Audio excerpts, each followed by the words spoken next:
Catholic social teaching has traditionally marked three societies as the main components of an ordered multitude of social entities: marriage, polity, and church. In the first place, all three of these are deemed indispensable to human flourishing. Human beings simply cannot realize their potential for perfection without these three societies. In the second place, each of these has a form and a purpose that's not reducible to a free contract stipulated by its members. In the third place, in each case, the achievement of ends requires a social form. To put it very simply, the ends of marriage, polity, and church cannot be achieved, or rightly achieved, without a proper mode of union among its members.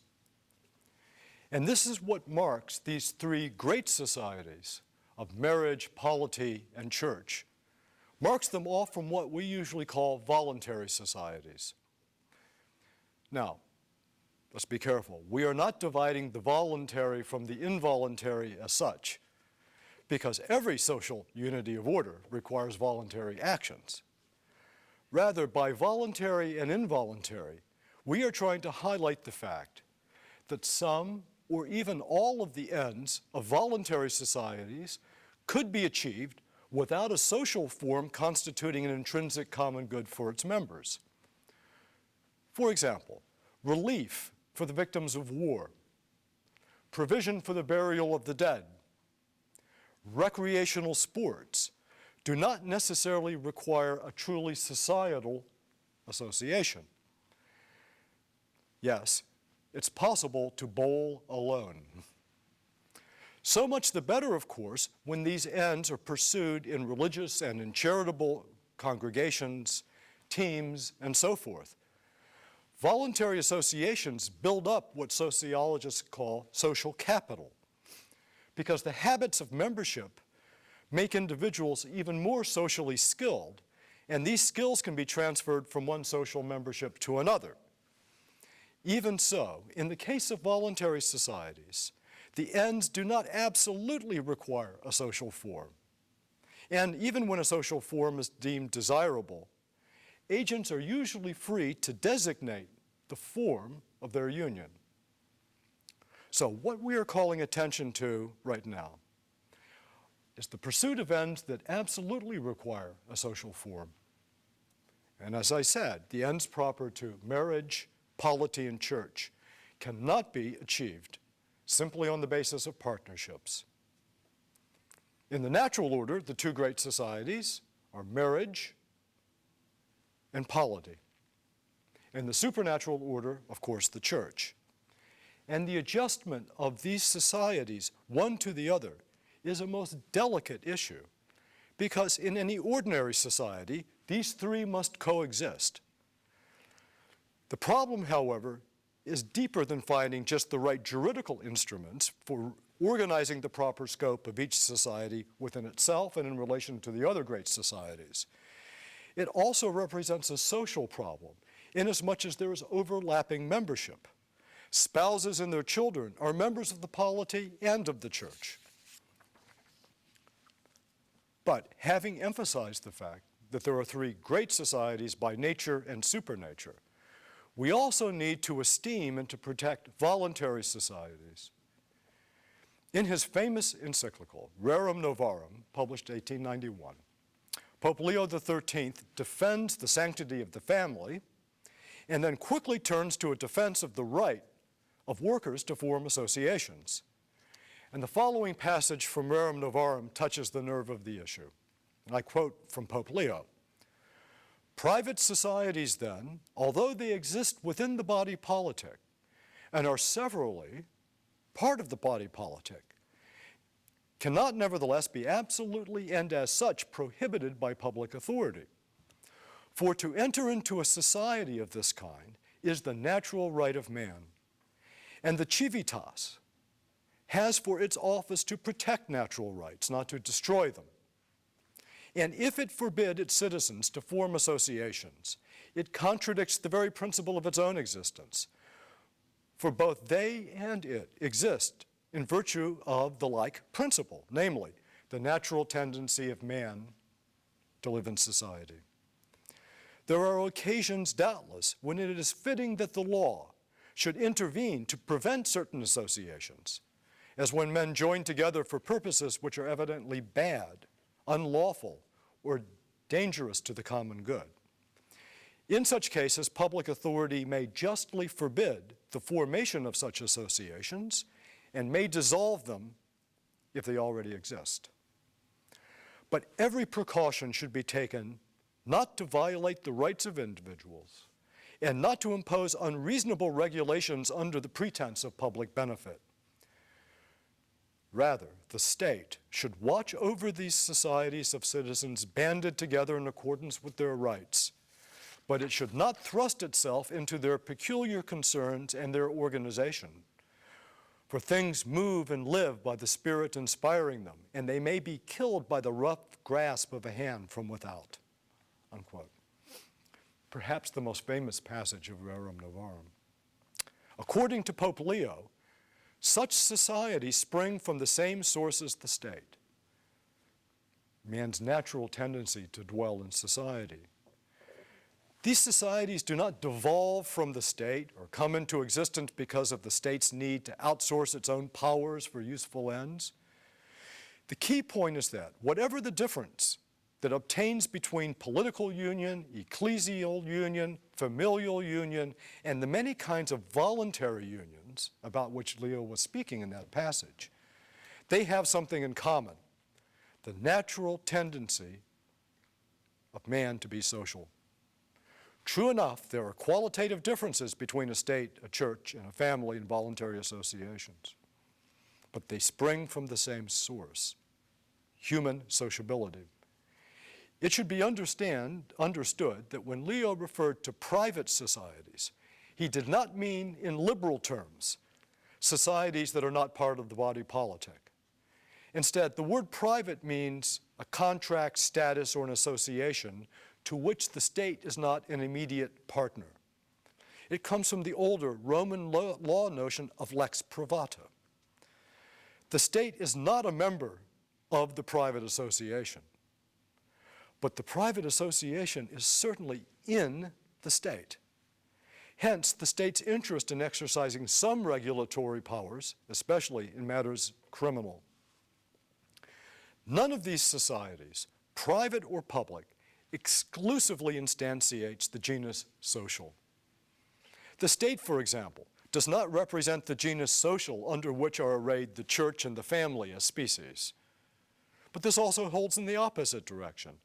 The state is not a species of the church's solidarity, although the state's unique order may be assisted and inspired by the church's union. These two great public societies, ecclesia and civitas, need to be in concord, each in its own order. And these two great public societies of state and church need to be in concord with yet other societies. In Rerum Novarum, Leo introduces another very important issue.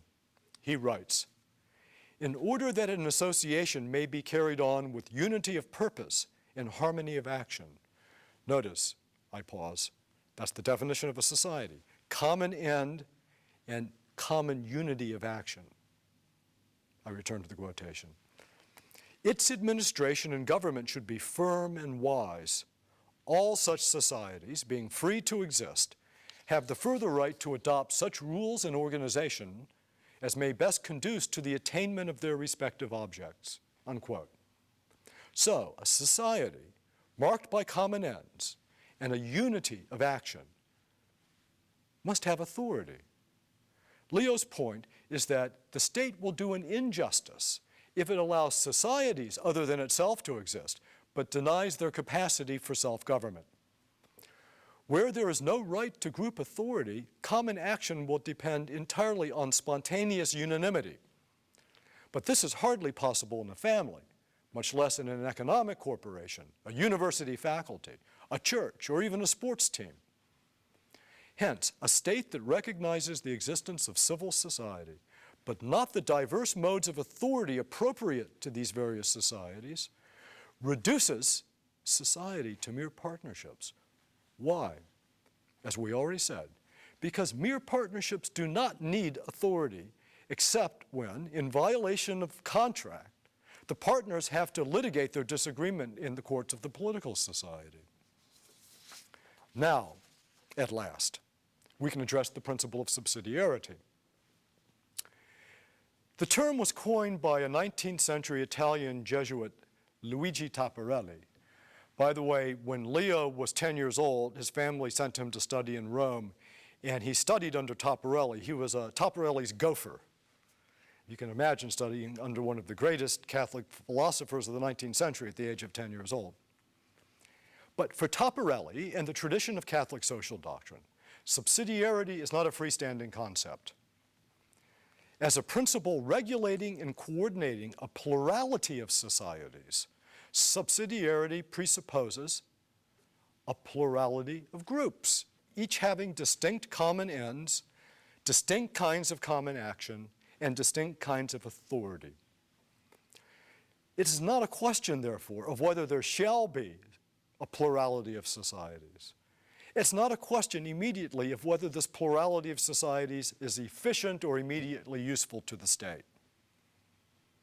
In its negative formulation, subsidiarity demands that when assistance, subsidium, is given, that it be done in such a way that the sociality proper to the group, the family, the school, the corporation, is not subverted. Tapparelli himself used the term impotatico, taken from the Greek word hypotaxis, the rules governing the order of clauses within a sentence. Rendered in Latin as subsedio, to sit beneath, subsidiarity invokes the concept not only of subordinate clauses in a sentence, but also of auxiliary troops in a Roman legion that sat below, ready and duty-bound to render service. Now, if we put these two ideas together, we see a Janus-faced meaning of subsidiarity, the face of Janus, the gatekeeper, the god of gatekeepers in ancient Rome, whose face looks in two directions, like a swinging door. Looking in one direction, keying on this Latin word subsidium, or help, assistance. Subsidiarity implies a limit on distributive justice. Aid should be given to other societies, but not subversively. Looking in the other direction, to the words subsedio, it implies a complex social whole whose order requires each part to fulfill its own function, like sentences with subordinate clauses, or the units in an army. As you will see in our written lesson number 4, it's this latter phase of subsidiarity that's linked to social justice. So put, subsidiarity is the right of social groups, each enjoying its own proper mode of action. Therefore, it is a big mistake to think that subsidiarity requires judgments, decisions, or actions at the lowest level. The notion of a lowest level actually perverts the concept of subsidiarity. In fact, the popes typically use the word proper level. The term proper is taken from the Latin word proprium, denoting what belongs to or what is possessed by a thing or a person. Now, on certain exaggerated modern notions of the state, only two persons have propria, the state and then the natural individual person. And therefore, the lowest level can only mean the individual, or maybe partnerships or spontaneous orders. Subsidiarity, on the other hand, presupposes that there are plural authorities and agents having their proper, not necessarily lowest, duties and rights with regard to a common good. Immediately, the common good of their own society, but by extension, the common good of the entire body politic. Pope Pius XII emphasized, I quote, "Every social activity is for its nature subsidiarity. It must serve as a support to the members of the social body, but never destroy or absorb them, unquote. So once again, here is a key principle. It links together the dignity of the individual, solidarity, and common good. Just as no society should ever destroy or absorb the individual person, so too, no particular society should destroy the personhood and dignity of other societies. In his encyclical Centesimus Annus, Pope John Paul II weaves together these ideas. And here's a very nice quotation. The primary responsibility in social justice belongs not to the state, but to individuals and to the various groups and associations which make up society. In addition to the tasks of harmonizing and guiding development, in exceptional circumstances, the state can also exercise a substitute function. Such supplementary interventions, which are justified by urgent reasons touching upon the common good, must be as brief as possible, so as to avoid removing permanently from society and business systems the gifts of service which are properly theirs. The Latin there is propria munera, the functions or the roles which belong to the various levels of society. I return to the quotation. Here again, the principle of subsidiarity must be respected. A community of a higher order should not interfere in the internal life of a community of a lower order, depriving it of the functions which properly belong to it, unquote. Notice, John Paul II speaks of higher and lower communities.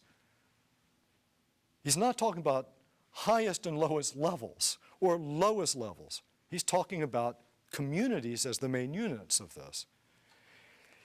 It helps to illuminate how solidarity and subsidiarity in Catholic thought stem from the same principle, though considered from diverse points of view. A given society possesses its own form of solidarity. A society is always the touchstone. Subsidiarity can apply within a given society insofar as the order can only be maintained by their own diversity of functions of its members. And thus Pius XII says, every social activity is for its nature subsidiarity.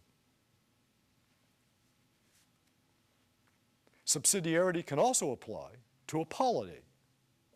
Why? Because a polity consists of diverse societies, every one of these societies having its own function. Right? And this is why we say subsidiarity, in the way it's most often used, is a limit on the distributive justice of the state. Yes, the state must come to the assistance of, promote, support the diversity of societies within it, but never subvert the sociality of those societies. Okay. Recall our earlier point. A society ordinarily survives the defeat or failure of one or more of its purposes. It does not and cannot, however, survive the dissolution of its own union, of its own united action. The principle of subsidiarity is simply saying this: however you help a society, don't destroy its union, its internal common good. And this is why, once again, the principle of subsidiarity cannot be expressed adequately as the imperative that decisions be made at the lowest possible level. For those of you who are married and have children in your household, you will understand immediately why lowest possible level in a family union would be disaster. Subsidiarity, therefore, is nothing other than the principle that when aid is given, it respect the society being assisted. As John Paul II notes, in exceptional circumstances, the state could exercise a substitute function, but not in such a way as to remove the proper mode of the union. Any of us could come to the assistance of our brother or our sister's family. We could actually become, for a period of time, we could exercise a kind of substitute parental function in the case of an emergency. But we must never supplant the authority of those children's real parents. Subsidiarity requires that society be preserved, and no argument to good results external to a society will suffice for dissolving a society, unless one has a good moral reason to dissolve a society, a regime, or a party. In Mater et Magistra, Pope John the 23rd refers to the state's work as, quote, directing, stimulating, coordinating, and supplying and integrating a plurality of societies. Of its very nature, he concludes, the true aim of all social activity should be to help the members of the social body, never destroy or absorb them. These diverse groups, he continues, quote, must be really autonomous and loyally collaborate in the pursuit of their own specific interests and those of the common good. For these groups must necessarily present the form and the nature of a true society, unquote. This position goes straight back to Pope Leo in Rerum Novarum. So let me read another passage from Rerum Novarum, give you a sense of the continuity of the social magisterium on these matters. Now we're back to Leo. Quote, it must first of all be recognized that the condition of things inherent in human affairs must be borne with, for it is impossible to reduce civil society to one dead level. Socialists may do their utmost to do so, but all striving against nature is in vain. There naturally exists among mankind manifold differences of the most important kind. People differ in capacity, skill, health, strength, and unequal fortune is a necessary result of unequal condition. Such inequality is far from being disadvantageous, either to individuals or to the community. Social and public life can only be maintained by means of various kinds of capacity for business, the playing of many parts, and each man as a rule chooses the part which suits his own peculiar domestic condition, unquote. Now, in this passage, Pope Leo is not speaking of moral inequalities. Rather, he's calling our attention to a diversity of persons and functions within a social body. First, individual persons have different talents, and this diversity of talents perfect both the individual and the social body. And second, no society can exist without a plurality of functions. We all can't be bakers, or we wouldn't have a society. What Leo is arguing against is one or another ideology of egalitarianism, of equality, that would cancel out diversity of talents and plurality of functions, which are crucial both to individual and social life. So let's see if we can wrap this up. We've arrived at the coherence of the four basic principles of Catholic social doctrine laid out in the compendium. There are natural persons and group persons. In different ways, each is distinct in dignity, possessing rights and responsibilities. The human tendency to dwell in society, to use Pope Leo's words, cannot be exhausted by membership in a single group. It is not the accidental forces of society and history that alone account for the diversity of societies, but rather human nature itself. Solidarity is never a single thing, but a multitude of relations in different societies. On these facts, subsidiarity, therefore, can count as an authentic principle of social life. When one social power assists another, it should not subvert the solidarity of the group being assisted.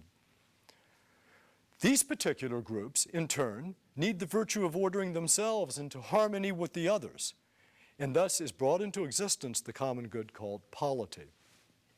So here, just by way of summary, let's return to the Catechism of the Catholic Church. Numbers 1884 and 1885. 1884. God has not willed to reserve to himself all exercise of power. He entrusts to every creature the functions it is capable of performing according to the capacities of its nature.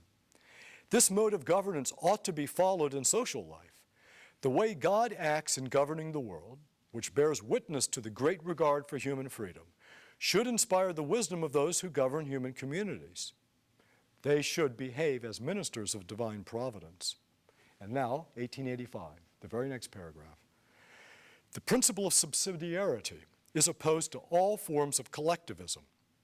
It sets limits to state intervention. It aims at harmonizing the relationships between individuals and societies, and it tends to the establishment of a true international order, unquote.